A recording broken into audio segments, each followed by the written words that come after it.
Hello, good morning, good afternoon, good evening, wherever you are tuning in from. I am Jeffrey E. Berger, and welcome to the Holistic Mental Fitness Series, where myself and Mupo Entertainment believes mental fitness is the new physical health. Before I bring on my very special guest today, Tahir Hussain, to the stage, if I may, as a certified holistic wellness coach, I'm very humbled to be affiliated with an amazing group of humanitarian entrepreneurs who are aligned with the only holistic mental wellness company focusing on the microbiome. And people say, what is that? And that's a great question. It's actually your gut, brain, heart axis health. And it's a science that's disrupting the health and wellness industry today, especially when it comes to mental health. Who out there hasn't experienced stress, anxiety, depression, or even had suicidal thoughts? It's no exaggeration to describe stress, depression, anxiety, and burnout as epidemics, or literally the black plague of our modern times. And this interview series is very near and dear to my own heart, sharing stories of others, opening up in conversations from all areas of wellness to help people understand it's okay to talk about mental, physical, and emotional health, share experiences, and become informed of alternative options that are out there that are safe and work. We provide real solutions for real people, and this is what we're serious about getting into, getting the information out, providing those solutions for real people who are serious about getting their physical, mental, and emotional health from barely surviving to thriving again. And you know what? There is no physical health without mental wellness, and they are really two sides of the same coin, and they are vital for each other to coincide and for our ability to reach our peak potential in this one life that we get to live. And how we feel is not just in our head, it's also in our gut. And this is what we do best. And today I'm really excited about this interview because finances are the number one stressors for most people in the world. And this is a major topic of discussion, and I'm excited about my guest today to shed some light around this very thing. But before I bring him to the stage, if I may, we're going to take a quick commercial break. And before I formally introduce Tahir to the audience here, for those who are interested, you can find this interview series. It's a collaboration with Mupo Entertainment at mupotv.com. You can also download it on your Android or your iPhone because Mupo Entertainment is an app. It's also seen on Fire TV, Vimeo, Roku. And what we'll do is we'll be right back with Tahir Hussain.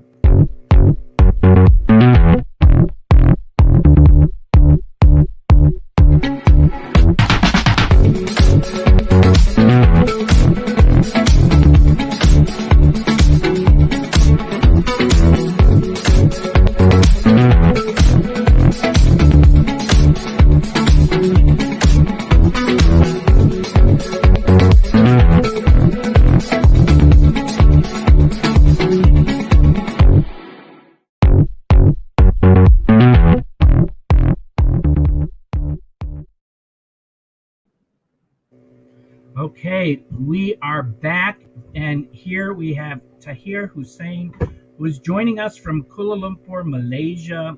He is an author,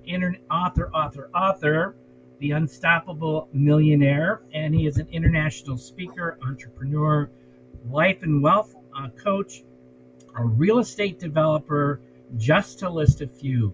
Tahir is a native of Dubai, and he comes from a very humble family background and got his start in business at the young age of 17. Where was I at 17? And since then, he's been actually unstoppable. He is the founder of the Unstoppable Millionaire Academy since 2015.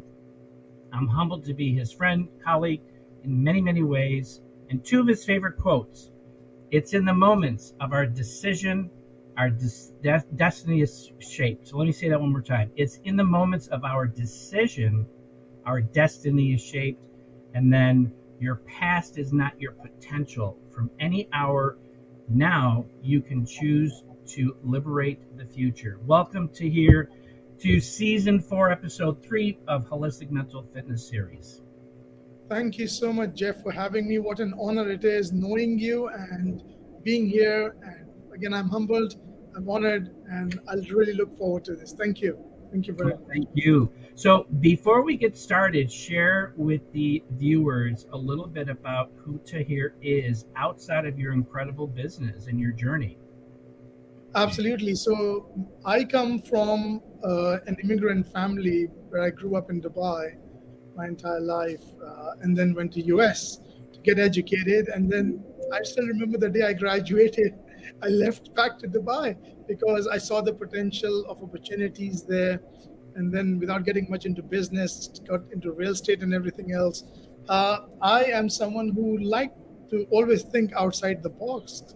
And my what if was, what if we could do that? And maybe I feel I was blessed growing up in a city where the visionaries lived and they would think outside the box. They would have a ski in a mall in a desert at 50 degrees Celsius, which is literally half the boiling temperature of a water. Living in a city, the tallest tower, and things like that. So it kind of motivates you to think from a creative point of view. I'm also the only brother to three beautiful younger sisters. My parents, who taught me the discipline of why it matters and persistency of being disciplined no matter what you do in life. And I still remember when dad said that, son, it's okay for you to do what you want to do, but learn one thing: become freaking awesome, be the best at what you do. And that kind of sticked with me for a very, very long time. And that's what we aspire to become and help others become at the same time. So that's me. Other than that, I love Hollywood movies. So I wouldn't miss a single movie if I could. I'm due to watch John Wick very soon, coming out in cinemas. So yes, I'm not all this busy guy managing all businesses, but I'm really big on entertainment, big on taking those breaks in life, traveling the world, getting detox and re-energized, letting environment do all that. And I'm grateful at the end of the day when I wake up in the morning. The first thing is gratitude, prayers of gratitude that you're alive. And I believe that every day when I wake up and I realize I'm alive, it just simply means to me that God isn't done with me yet. So I'm like, wow. So I still have so much more to give back to the community, to the world. And here we are. So thank you. No, that's awesome, and you are doing the best at what you do, and thank you for sharing that. Yeah, John Wick is good. What is it? Keanu Reeves, who is the star of that Yes. great series of movies, and so enjoy that coming out. So you started your business at 17, and at 21, you were already $1 million business, and at 27, you earned your first $1 million. You talked about your dad, do whatever you do the best, be your best. So what was that driving factor for you at such a young age, at 17, starting your own business and just moving forward with it? So I remember the trigger point was, till the age of 17, we were like, dad is going to provide. The psychology of a 17-year-old for us growing up in Dubai. And I still remember the time when dad said that he won't have enough for me to send me to US to get educated. So that's one of the things I really was looking forward to. And that became a big aha moment for me that, okay, if he wouldn't have enough, then I have to go out and figure out. And I still remember looking for a part-time job. A friend of mine took me to this business opportunity meeting, and I'm sitting there and I'm like, what is a business opportunity? And we start discussing businesses back in the days, 1997, how to build websites and things like that. And that became a big deal for me. So the drive was, let's figure out where my tuition is going to come from. And then that transitioned into understanding that just because someone isn't academically educated doesn't make them dumb. Because as I grew up, and I was an A grade student, I did a 3.6 on my GPA as a software engineer. So I thought in my head that anyone else who is academically not educated are dumb people. So when I saw those dumb people uh, making tons and tons of money, who I would call today successful business people, entrepreneurs of the 21st century, I realized something that I was taught wasn't right. And that's where the journey started. So the discipline was there. So I was like, wow, you could make that much. What I was thinking of making in a month, I knew someone who I met over a cup of tea and then we had lunch together who would do that in an hour. It just Wow. blew my mind away just to understand that part. And that's how the journey got started. And I was not driven so much in terms of let's do $1 million in business. I mean, I didn't even know what $1 million meant when I got started. So for me, it was what is the best I could do in terms of the industry I'm in, and I'll Mhm. freaking perform to the best. So if 100% would be my best, I would do 105, 110%. I'll keep pushing those boundaries, and the rest is history. And I mean, that was one of my trigger points, that entrepreneurship rewarded amazingly compared to what I would have thought, thinking of getting a job and going that way, which I completely discarded off. And the result of that was I've never actually done a job as an employee in any kind of job ever in my entire career of working. That's amazing. And, you know, with what you just said, you kind of brought up, you planted a seed, and I'm hearing that with you growing up in Dubai and then coming to the United States to go to school and keeping that open mindedness about entrepreneurship, thinking out of the box. I know when I was growing up, it was go to school, get an education, and go find a nice, safe, secure job. And that's what we're drilled to do. Today, fortunately, and thank God, people are waking up. That doesn't necessarily mean that that is the road that all people should be taking. And there are opportunities out there. You just have to look for them and do your due diligence. And if it resonates with you, go for it. And that's what you did, and that's what I'm just if I could turn the clock back, I would do it so much different. Being an ex software engineer myself. Wow. So you talk about your dad, and who else in your life was an inspiration to you doing what you're doing today?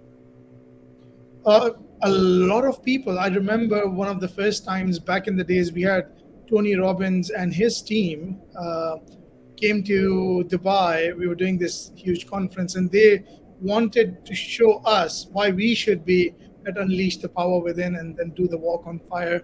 And Tony back in the days, this is 1998, 2001, somewhere there. And then I did my first Walk on Fire in 2004 in London, and that became a game changer. And I didn't realize that at that time. I realized life is never going to be the same again, and who knew that 3 years down the line I'd become a self-made millionaire. So Tony Robbins, I remember one of my first audiobooks, Think and Grow Rich by Napoleon Hill. Unbelievable. So I'm reading it. It just didn't make any sense. I'm like, and then I read it the second time. It was the second time was in an audio, and then it became a part of my daily routine because I started realizing that I was preconditioned to not be successful in the world of business and entrepreneurship because I was, as I said, taught that academically, if you are not good, you just lost in life. And that's the opposite of what Napoleon Hill teaches. And he kind of reconditions your mindset. So I was fortunate enough to learn all those things at the age of 17, 18. And then as I grew up, I had a lot more mentors and teachers who I would learn from. And back in the days, we didn't have Google and YouTube and all these amazing technologies that we have today. So we had audio cassettes, CD players, and stuff like that growing up, and they were quite expensive, to be honest, just to Mhm. get one of those things. So that became a huge part. Now, for me to pay an extra $50 or whatever it was at that time for an audio cassette of an audio book for Think and Grow Rich, which you could today probably download almost for free, was unbelievable because we've never learned how to spend money that way either. So when I was doing that in the family, people were like, "What's wrong with you?" And they just couldn't get it. And I'm like, "This person is giving me all these amazing," and I just looked like. Probably I looked like a joker in the family at that time, someone who needed to be a software engineer going towards God knows where. Right. Yeah. Professional development. Most people don't understand what that really is. And I remember those cassette days. Walking on Fire with Tony Robbins. all of those great leaders out there who are inspirational and provide a lot of value and really get people out of their comfort zone, because that's where you grow. You grow once you're out of your comfort zone, realizing that the potential is unlimited if you grab it and run with it. And that is really so important. So, today, the world is really in a very delicate state, especially now when it's coming to finances. I mean, I could go off into a whole bunch of other things, but today is about finances. What is your take on what's happening, as well as sharing any nuggets from your point of view that the viewers could maybe take away, because they're concerned about what's going on and they need to really look at their own personal situation to see what changes they could do? Well, you're absolutely true. Transitionally, we are living in a world both at the spiritual and an economic level, and I'll touch base on the economics and then come to the spiritual side of it. We are living in a world where we are transitioning from the big giants and transitions of powers and economies, uh, changing hands, changing the ranks around the world. As we are doing this interview, we saw a massive banking crisis just got triggered within the US, and literally everyone around the world is literally talking about it. And that could be the trigger of something massively big. United Nations is reporting that China would take over the world's largest economy as the world's largest economy in the next 5 years. That should have happened over the next 12 years. So that's happening pretty quick. Now, as all of these things happen, and someone sitting at home watching news says, wow, a bank can collapse? How safe do I feel with my bank in a particular town or a village when billions and billions of dollars of banks can collapse? And the takeaway for us is we have a choice as human beings to react, right? Reaction by default is natural. And the natural reaction is where the brain says, let's protect you, let's save you from whatever it is, even if that means you won't grow, even if that means more pain. I think that's what happens to a lot of us. So we usually would freak out, get concerned, oh my God, all of this is happening, banks are collapsing. The question that I want our audience to ask today when they read, listen, watch news like that is, what does that mean for me? Not what happened to the Silicon Valley Bank or the Credit Suisse in Europe or anyone else in the future. What does that mean for me? How are you linked and or related directly or indirectly with that situation? Number one. So that's, and maybe you want to write it down if you're watching this video. So what does that mean for me? The second question is, how do I change if if something is happening, and what activities, relationships, phone calls I need to make sure not only me and my family is safe and protected, but at the same time I'd grow and take advantage of that adversity, because every adversity, every economic downturn also allows you to be an opportunist, but only if you're not freaking out, because your mind can only occupy either that space, which is the scarcity or the abundance of it. Now, again, if you wake up in the morning with gratitude every day, that is fantastic. I'm happy that to hear that, but that alone will not be enough for you to take to the next level, because it will require a consistent set of actions in terms of understanding where you are. And again, depending who you are and where you are, the actions will differ. And I'll give you some examples. If you're a startup, the first thing you want to call is your bank, build that relationship with your manager if you haven't built that, and figure out how good and safe your money is, especially if it's over $250,000 lying around. Same applies if you're a real estate investor. Now, if you're an employee, you need to figure out what is your plan B if something does happen, because there are startup companies who are not able to pay a lot of salaries and things like that. So if Right. you have this mindset that, oh, no, my job is safe and the government has got my back, then that belief set might be shaken. So I would say that while you still have that belief set, ask yourself, what if they don't take care? There was a huge strike and a huge bill being passed in France right now as you're doing this video, where President Macron is changing the Right. age limit of the person who can retire, and there's a huge uproar and outroar about that. So really, has the government really got your back? And if it hasn't, what's your plan B? So do not be on a suicide collision course, living that life thinking that's okay. All of this doesn't apply to me today. It may one day, so it's better be Right. ready, and hopefully Right. that situation that doesn't come. No, that's a great response. And you talk about you mentioned the word react, and many people when they're stressed or something comes up, many people react. I was one of them for many, many, many years. Now, when situations like that come up for me, I take a step back and evaluate. You got to evaluate the situation and then go out and do your own due diligence. Check, what's out there online because there's a lot of good stuff and there's a lot of bad stuff. You got to weigh out both sides of it and then get out there and start talking with people who might have some more information. And this kind of brings me up to the next question because back in the day when Bitcoin came out, I wanted nothing to do with it. I thought it was a scam. I thought it was, no, this is not going to last. Like when I said back in the day, computers won't last back in the 70s, but where are we today? Computers run the world. So what is your take on the digital currency? Because we've gone from Bitcoin to cryptocurrency, and I could list a whole bunch of others, but let's just go with Bitcoin. Cryptocurrency is digital currency and all the others that are wrapped around it.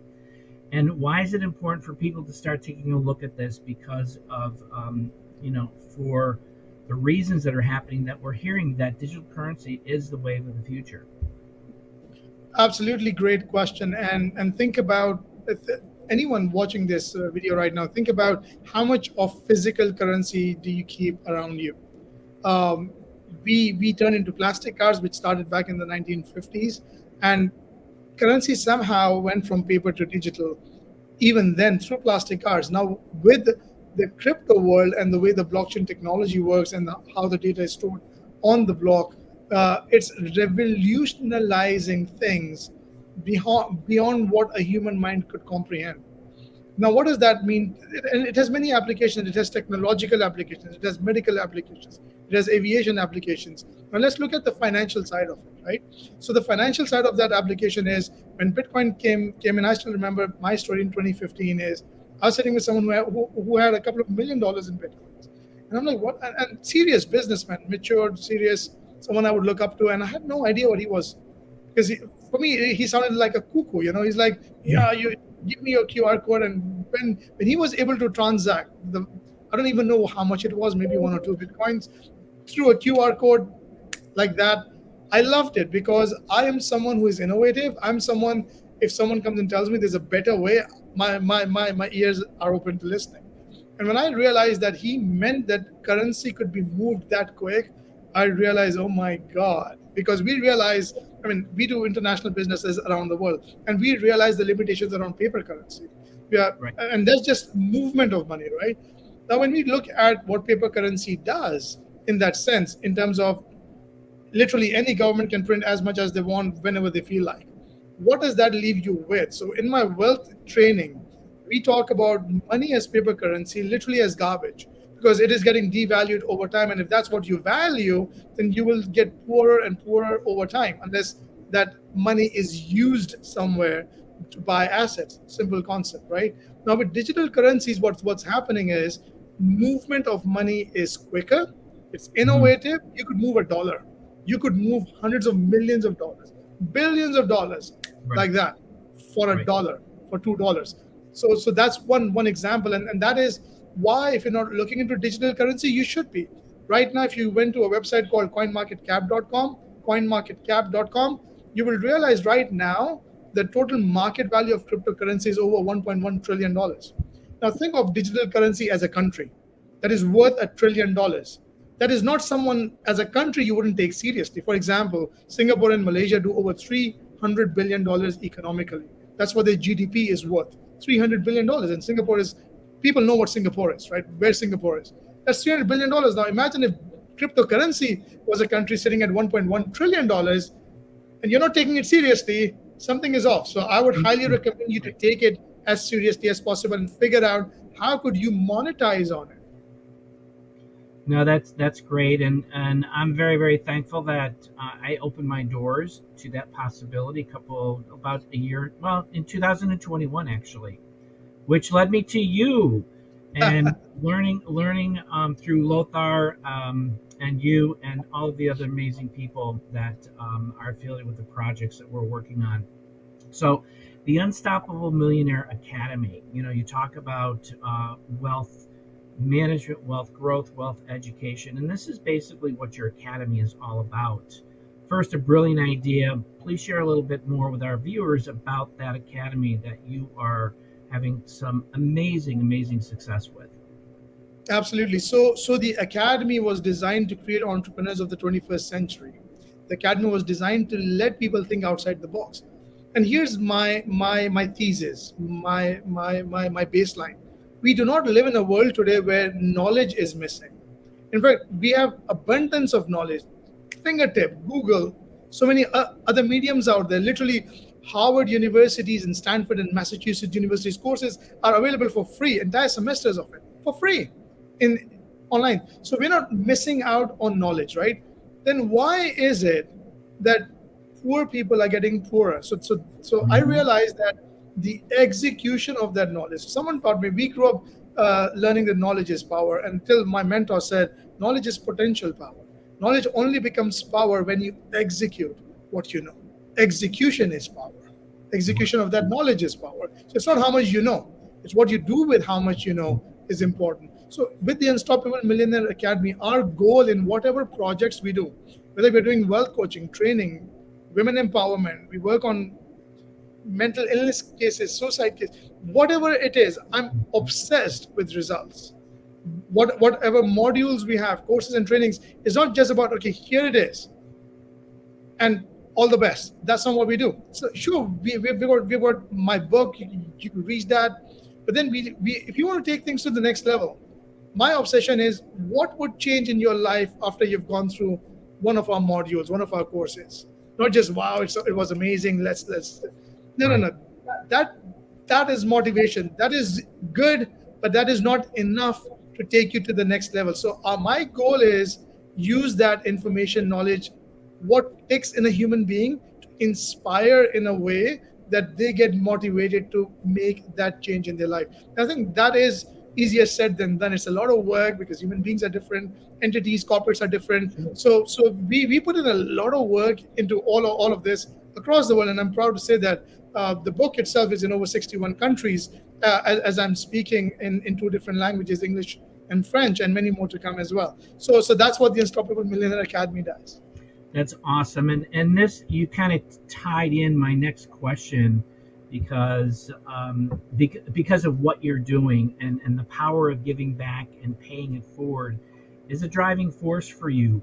And I was, the question was, why is that? And you just really answered that, because you want to provide education, you want to provide information, you want to provide encouragement through the academy about people opening up their minds to the unlimited possibilities that are out there that they can grab and run with it, which so many people are afraid to do. Getting out of the comfort zone to getting to the next step and realizing that you are unstoppable. And that's the thing, we need to get to this place that we're all unstoppable in our own ways, which is amazing. So I was going to break for a commercial, but we've gone long over, which is fine.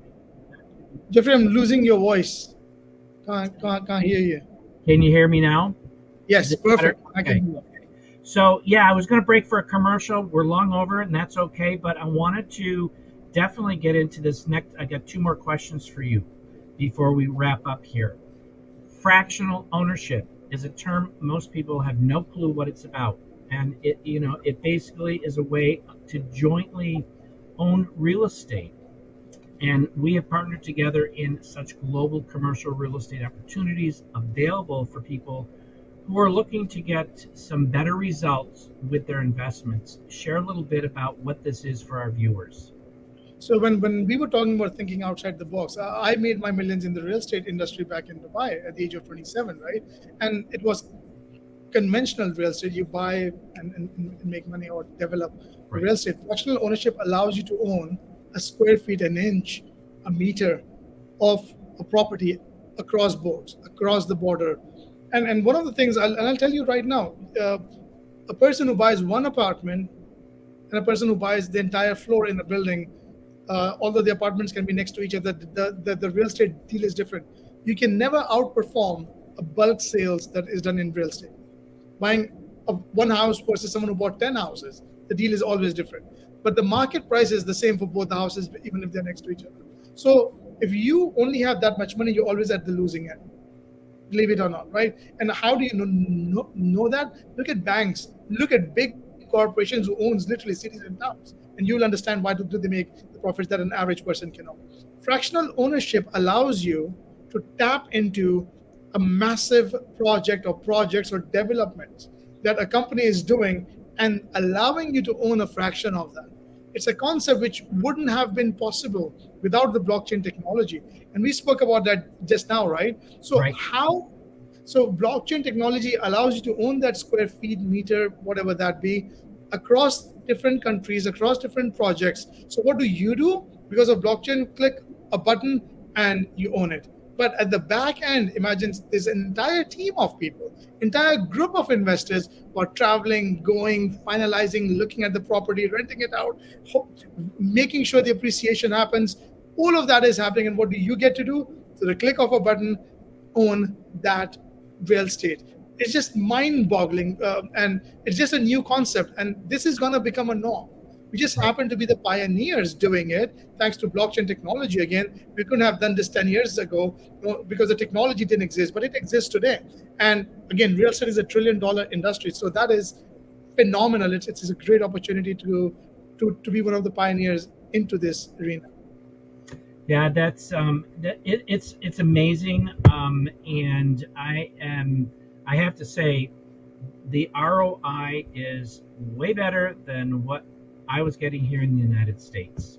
So I am blessed. I am very, very fortunate to have, latched on to Lothar, who introduced me to you, and here we are. And a lot of great things are going to be happening. So, if there was one piece of advice that you could give anybody that's watching today, tomorrow, whenever, who is looking for that glimmer of hope from a personal and or a professional perspective, what would that be?